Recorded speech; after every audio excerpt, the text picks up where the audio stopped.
Bonjour à tous, bienvenue dans cette nouvelle vidéo. Alors cette semaine je vous retrouve pour un nail art assez facile que j'ai réalisé avec du foil. Donc pour ça, après avoir appliqué ma base, j'ai posé 2 couches de ce joli vernis idéal pour l'automne je trouve. C'est une couleur vraiment qui va bien avec la saison. J'attends bien que mon vernis soit sec, donc là je l'avais posé la veille, sinon laissez-le sécher de plusieurs heures puisqu'ensuite on va utiliser du scotch ou du masking tape. Donc si votre vernis n'est pas suffisamment sec, il risque de se décoller derrière. Donc ensuite je découpe 2 bandes de scotch et je viens les appliquer sur mon ongle. Après si vous préférez le faire directement au pinceau du vernis, vous pouvez passer cette étape en fait et directement appliquer. Donc là c'est de la colle à foil.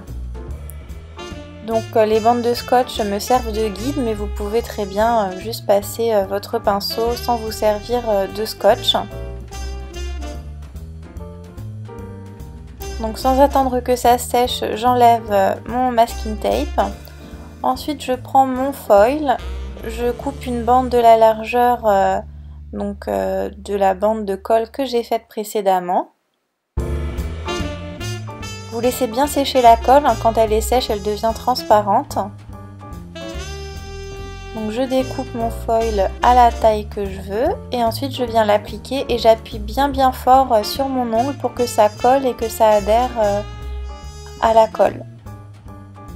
Et qu'il n'y ait pas de trou en fait et de plis.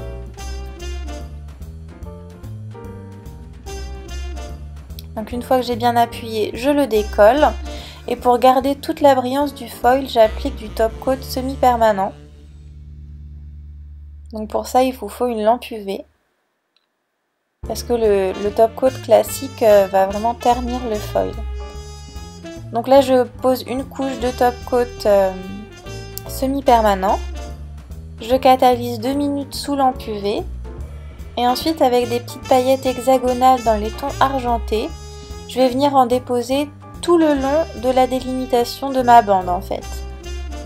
Donc là il faut s'armer de patience et puis coller les paillettes une à une.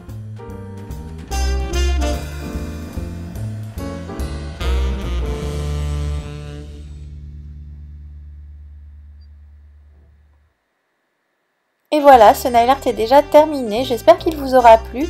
Donc là vous voyez à gauche de l'écran j'ai mis du top coat classique et vous voyez que l'effet est un peu terne, alors qu'à droite avec du top coat semi-permanent l'effet est plus brillant. Je vous donne rendez-vous la semaine prochaine pour un nouveau tuto. À bientôt!